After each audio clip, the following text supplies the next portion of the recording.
Hey everybody, Harry here. I am at GlueCon in Phoenix, or actually Scottsdale, Arizona at the Phoenician, I believe it That's is. right. Yeah, nice resort. A little top heavy on the golf. Looks like they're rebuilding the golf course, but this is the first GlueCon conference. And I'm sitting here with Ryan Walsh, the channel chief of Pax8. Nice to So meet you, good to Harry. meet you. And we Thank found you. out we have Denver, Colorado in common, Absolutely. amongst other things. So the cool thing is, I don't know much about your company, so I can really play what is your story for real. And I'm Yeah. not making it up. You're So not making it up, What do you and guys do? What's your story? What's your background? Yeah, let me tell you. So by way of story, I think I'll start with my background because that's Okay. relevant to the Pax8 story. Okay. I started at Deloitte & Touche, so I was a system integrator and had a consulting practice within Okay. Deloitte & Touche, and then we broke off, a few of us, and started our own thing. And so we did a lot of systems work Yep. and business strategy with systems work. Fast forward, I decided I want to get into the cloud and hooked up with a cloud vendor along the way called MX Logic.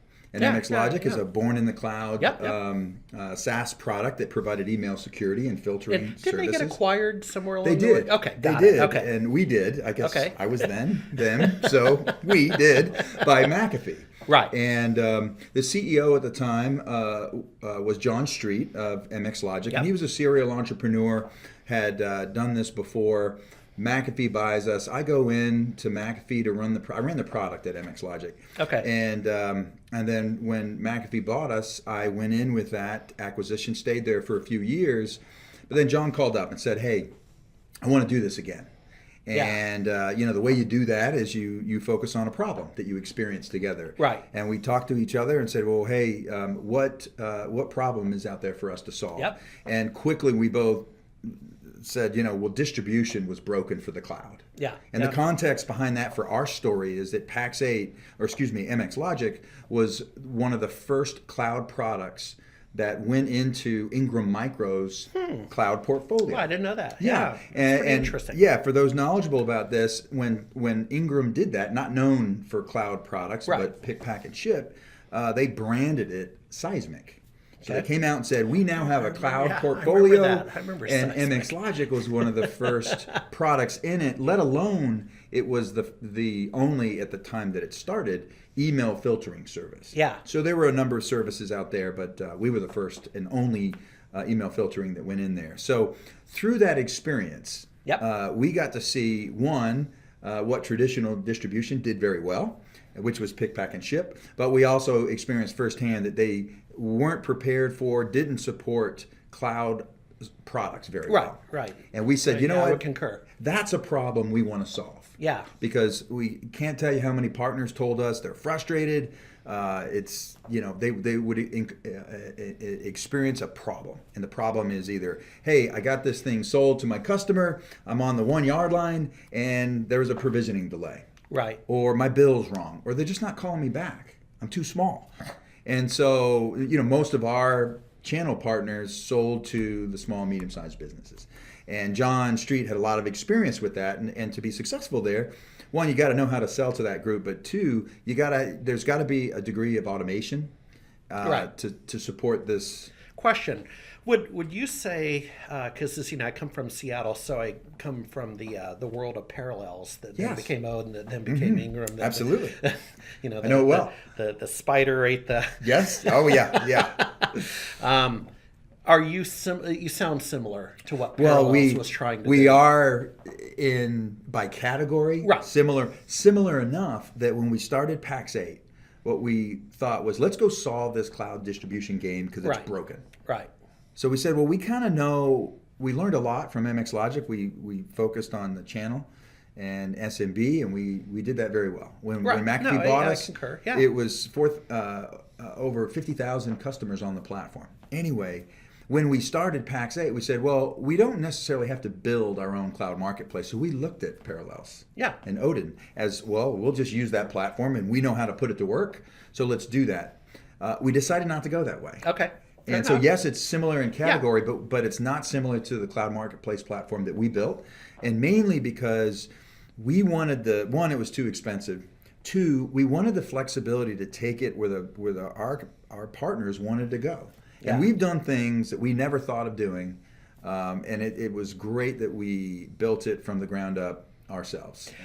Yeah, and I think parallels my experience with them during their life cycle was they were a little top heavy on telecoms and Yes, some they were. niches, right? Yes, so they were. I'm not hearing that from you. I'm not hearing that you're locked into a particular. Maybe you are. Well, the telco market is interesting, the master agents and the sub agents, and it's a market that we've looked at and we would like to support because we've heard of this convergence for a long time. And we tried it earlier in Pax8, in the early days, and I would say we weren't ready for them and they weren't ready for us. Right. But we're cracking that code now a little bit better. We think they are more ready, and we are certainly providing things that they needed for us to help them in the cloud. That aside, though, at the time that we started Pax8, our focus was mainly on outsourced IT providers, and today, MSP, managed service providers, is really what's being described the most for the persona of our partners. Well, and why don't we bring this? Let's reel this all in. So, if I'm an MSP carrying the bag and I want to do business with you, how do I do business with you? Yeah, it's a great question, and also part of this story when we these two things will come together, because what we heard was partners weren't being supported in helping them transition to the cloud. Right. What does that mean? Well, a big part of what that means and how I would answer your question is, well, you need a cloud marketplace platform. Yeah. Right? You need a way to do business as an MSP with the products that you want to deliver to your customers. And so we built this cloud marketplace platform so it could be branded by you, not us. Your customers aren't going to know who Pax8 is, but they'll know who you are. Right. And so that's the first thing we did, is we built this platform so that a partner could put their name on it and they could transact cloud business automatically through this marketplace, and they could decide of the products that we've added to it, which ones they wanted to bring to their market. Right. Okay, so that's first and foremost how you would interact with us. But if you signed with us, what we would do, there's two other legs of the stool, if you will. One is the technology. The other is pre-sale support. Because what we find is partners may not have the time or may not have the skill to actively sell and acquire more customers. And when you're moving from a large one-time service offering, whether it's pro services or break fix gig, to move to a cloud-based, just pay a couple dollars per user per month, you need to acquire more customers to support your base. Hopefully, yeah. And so half of Pax8 is sales and marketing to help our partners do just that, acquire new customers. So what they would do is they would find out what products or what problems you're focused on for your customers, and they would associate and point you towards products that your customers might be interested in. They'd help you sell it. They would demo it. And what's nice about that is that some partners, as they move more into the cloud, if they come across a hot cloud product, they don't have the time to have brought in an engineer, a tech to support it. Well, they can just leverage us. So we'll help them sell it. We provide tier 1 support, which is the third leg of the stool. Okay.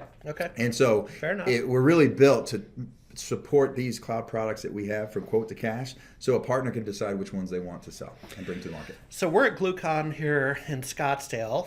By the time a lot of the people see this conference will be over realistically. So where might people see you in the fall of 2008? Will you be at some of the other industry shows that they could anticipate seeing Absolutely. We're going to be at IT Nation. Okay. The channel company puts on exchange events, and so we'll be at NextGen. And I personally am involved in CompTIA.